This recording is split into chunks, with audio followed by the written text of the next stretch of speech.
What's up guys, Mikeyfix here, and today we're talking 5 essential tools that you need for woodworking. In this video, I'm going to outline each tool that you need and the pros to having them, as well as breaking down the price brand new versus used. So the first essential tools you need when woodworking, but even doing any DIY, is a drill driver set or a drill and an impact. The good thing about having the combo set is that you can use the drill with regular drill bits to drill pilot holes and then use the impact driver to then drive screws home. It just is way more efficient having both of them instead of drilling with the drill, then swapping the bit out and then putting the driving bit into your drill and then driving the screw home. Plus, drills will give you kickback as the screw gets tight, where the impact will hammer in the screw. And I would suggest getting an 18 volt at least. And then make sure when you're choosing your impact and drill set that you're choosing a cordless brand that you can use the battery for multiple tools. So I have a lot of Bosch tools, and it's because I started off my set with the Bosch combo set.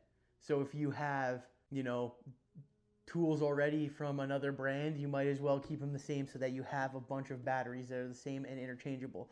The cool thing too is you can buy these tools just the tool only without the battery, and if you already have batteries, you can swap them in. So I'll show you later in this video another tool that I have, and I only bought that the tool only without the battery because I knew I already had these batteries. Another important thing to do is get a good set of bits. So I got this Milwaukee set. I believe it was on sale for like 30 bucks, and it comes with your drills and your driving bits and a bunch of different ones. This is the go-to set that I use. For the combo set, you can get a pretty good set for 150 bucks. I upgraded my set to have brushless motors and a metal chuck, but the set that I had before this, I built not only the deck in my backyard, but the deck in my front yard, and it was off of a brushed set, and it lasted the whole time, to the point where my dad, who's got a brushless setup, he used the drill and he was like, dang, this is a pretty good set, considering it was brushed. So yeah, about 150 bucks. You can get them for like 100 bucks off of Marketplace. And then yeah, with the drill bits, this one I got on sale for like 30 bucks. Normal price, I think it's around 50. But always just check the clearance section of whatever hardware store you're going to. They're gonna have something like this on sale. Sometimes even the combo set. The next tool that I think is essential for woodworking is a table saw. So I have a DeWalt Jobsite table saw. I think that the Jobsite's great. Again, I've used it on almost every project that I've done. I did used to have a larger stand-up kind of like workshop table saw, and I literally got rid of it because this one's too good. So getting yourself a pretty good Jobsite table saw is important. The things I like about this DeWalt one is that it's really easy to adjust the fence. So if you want to make repeatable cuts at, let's say, 7 inches, you can lock it in here and this perfect 7 inches, and you just can keep making repeatable cuts. Also, most Jobsite table saws will come with a pretty good fence and a miter gauge where you can make miter cuts. But the beauty of a Jobsite table saw, or really any table saw, is that you can use these slots here and make a bunch of jigs. So a Jobsite table saw like this one is roughly $500 used, but on Marketplace you can get them for around 300 bucks. And if you are fairly good at bargaining, you could probably get them down to like 250 for this exact same saw, which is, I think, top of the line Jobsite table saws. The next tool that I think is essential is some sort of sander.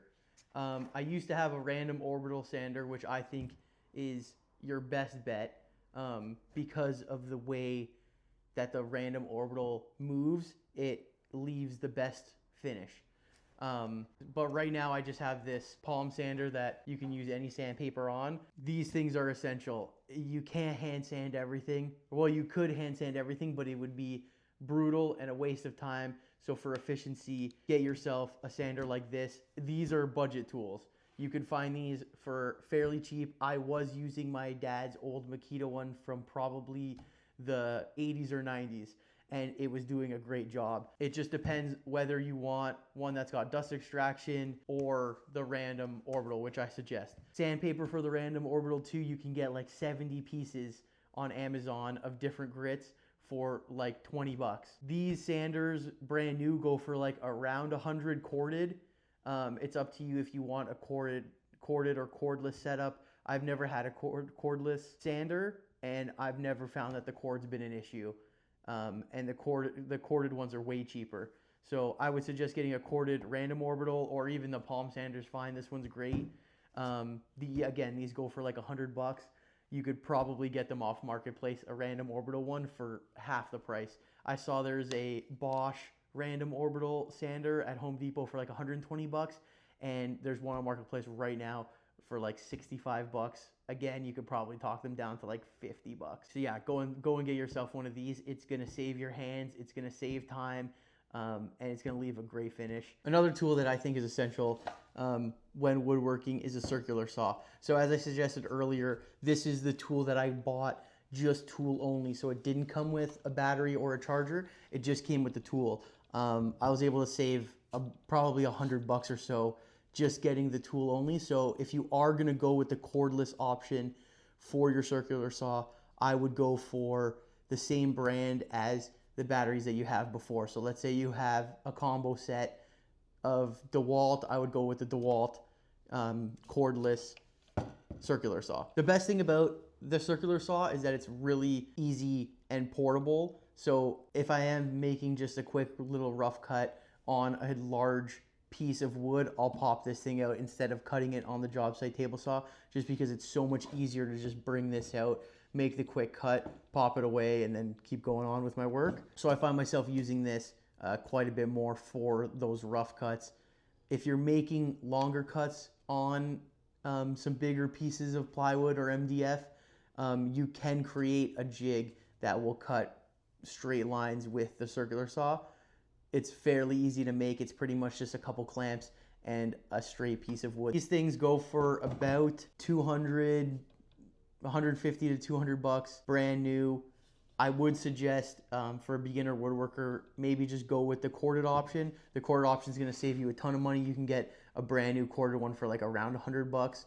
Again, you can go and find a used corded one for like maybe 50 bucks.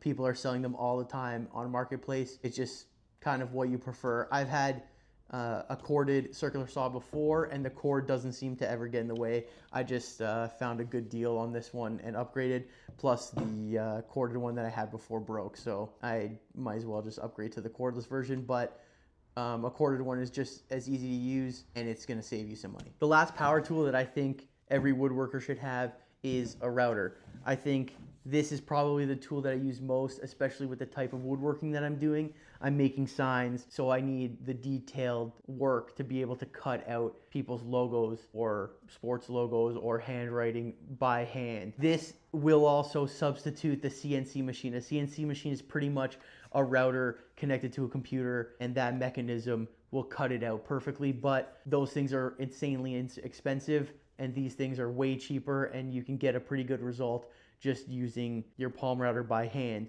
Plus, the palm router can do a bunch of other things. You can make so many jigs for it. You can make a planing jig for it. You can make a circle cutting jig. You can make a jig for box joints or dovetail joints, or dados or rabbets. This thing is insanely versatile. I would suggest getting one. I went with the corded option just to save some money, but the cord has never really played a factor in this tool. It hasn't really gotten in my way ever. So I think it's pretty much personal preference if you want the battery or the cord. And then just make sure you go and get yourself some pretty good bits. This is a set that I got. It's a Mastercraft set from Canadian Tire. Honestly, these bits aren't that great. I found that I've bought individual router bits off of Amazon, and those ones are actually really good, and they weren't too expensive. They were like about 20 to 30 bucks a bit, and you can get them on sale. I just so happened to get this set. This was my beginner set. But I would suggest getting yourself some really good bits. It is really important to have really nice sharp bits when you're routing. If you're doing roundovers, if you're doing dados, if you're doing any kind of joinery, sharp, clean bits is like the best thing that you could get. So yeah, I would definitely go and get yourself one of these. It takes a little bit of practice to use them. I'm still learning too, but I think this thing's essential. This is my MVP. I use this almost every project. Honorable mention time. I'm giving you guys a bonus. Get yourself a good shop vac. These rigid shop vacs are absolutely bulletproof. My dad bought a rigid one. He had it my entire life. Still has it to this day. He's had it so long that the orange on this has faded to white. So I would suggest going out and getting yourself one of these rigid shop vacs. They're really good. It comes with all the attachments you need. They're bulletproof. You can swap the filters out insanely easy. You can use it in the wet. You could use it in the dry. We renovated our entire house, and I use this thing every day, sucking up dust, sucking up wood chips, sucking up nails, sucking up water, anything. This thing is an absolute tank. So go and get yourself one of these. I think I got this one on sale. The sale comes up quite a bit. This is a 5 horsepower, 16 gallon, 60 liter unit. I think I got this for 80 bucks. Absolute steal. Honestly, you could go on Marketplace and get one off of there. So go and get yourself one of these. So that's it. If you're a beginner woodworker, I would suggest these are the 5 power tools that I am using almost every time that I'm doing any kind of woodworking project. But again, don't go out, break the bank. You can get all of these tools used, and they'll be great, and they'll last a long time, and you can get them for a fraction of the price. So don't go out and buy everything brand new, especially if you're new and you aren't sure if this is going to be your hobby. It can get to be an expensive hobby, but go and get your stuff used so that you can even resell. So if you like this video, I'm going to be posting more videos like this. Subscribe, like, comment what kind of videos you want to see, and I'll check you guys in the next one.